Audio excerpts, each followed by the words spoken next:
Luteno wa matie Yolaya. Won luteno wa mauberi Lobolaya. Onyo diaspora. Mautie ki Adam me development. Mautie ki miri. Dogotie ki kero. Me kelo don lobo. I Uganda. Kelo don lobo.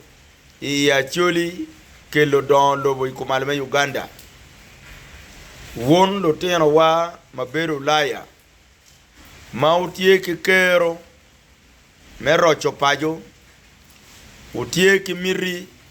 Me dugu bene pajo. I anyim. Lega na botu tie kuman. Ni kine kare ni. Watie ki dul parties mapari pari. Magitie lobo Uganda kany. Political parties tie mapol. Dong watie ki dano mogo. Magen mirigi. Tie ni. Omiro gen ki mobilizing dano mapol. Gikel ite party mamegi. Eno ni pebal. Meno miri mamegi. Ento lega na botu tie kuman. Ni umiru wa gwoke wunu. Ke jemi makiluone setback. Waberu ki setbacks mapol. Ikwawa. Wan machalo. Annually me lobo Uganda. Pien tie individuals mogo. Magen gemiro ni. Kwanyo wan. Tero wane te patigi. Umiro mi irgi gum. Men nongo promotions. Nongo ruam. Ite dul pati matiano tero magen giloyo. Unyo gen gitie iye. Pian kay kelo luak mapol madai kori ite pati money. No party been favoring in la ceremony. Dongli eno ne ubiru tuerogi. An bene ka tie te party mo. Ma tuerti mo mobilization. Che wan wa no dano. Ma chwaka wa biru pol. Eno ne bene tuero na. Ngato mo pe gao. Ento tuero na ma anati kwede. Meti mo mobilization me kelo dano ni. Omiro peu kel dano karwenyo biashara gi yin ngat metimo mobilization wek in party ni unong luak. Omiro party woni peu kel chan ikom dano. Omege wa mati diaspora onyo Ulaya pewa lut gi ijami mabirwenyo lonyo ki chingi. Dok jeme mabi gengo gen bino pajo kati mo development ma mete kwa paluak mamegi lega na botu ne gimo ken ma inibe donyo ka chwako ne chware kono igwoke pian watie ki dara ma megwa ki kome ma gen gitiyu ki wan wek gen ginong ruam kaka ma gen giti iye.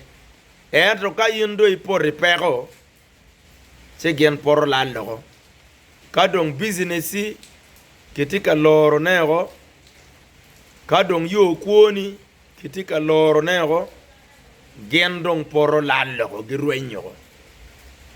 Dong pegi chung kwedi. Entro no gen kongu nyuru kakarigo. Ni o. Watie ke ngari munyo. Entie kone Canada. Entie kono ya America, kono tie Australia, watie ke ngari munyo, kono tie Germany, kono tie France, kono tie kwene, kong ginyuru kakarigo, ginyuru beno watich manyine tiyo, kadonge wajo ni, dano makid man, chwako pati wa, dok bene tika mini wakony. Li eno ni wego, ka peko do chake ki pajo kany, magamente tika yele kwedgi chidong no kaka matuoni ario tika lweny iye dong kiniga dong biro mago wa kom lum mapege bal kiniga dong biro toro wa yat mapege bal Chio wego ana tiga mino machalo tamni. Ugwok ke kila kid jo magen mobilizing won gi chwele wite party money. Ko no party ne petwero miyo iri security. Security pe kwoni ki security pe development ma initi ka timone ipajo. Security pe dano me oti kache party money petwero mini chino lega na tieni ubet ma wangu tuolo ngato mo peo drug ngun ochwa luga kama en petwero konyu iye ya nyim ka do right man pela gang mano bero tam pian an chia tuolo kayo ikar mo karangej dong tuol ka uton chi tiana ria dek mogo dong pe kwa dong ana tamoni malope ke experience ma ana karro ke iye umira bet able me konyo jo ma put pia wok ke iye li ene beno no chwin metela yen ka yini wok ke jurmo ma right ma wani che ne ro ngaro mo beno ke mer chwalo ne kunu mere mi alat alam no miri ukogi wer dano goke che lega na botu tieni won mauti ke kero me konyo pajo ubed inside kakamano ginomo maraj peti me komu pien ka biashara wuki gengo unyola geng tie kom biashara wu unyola geng tie kom wotwu mape oberu free che konyo kaka ngai wugo to ma ubed free mano ngato mo pe lubi ni initi ka kupe ke jo maraju matike tam maraj kom gamente mane kwena matiti de matam ni ami agiro ke lok paluwe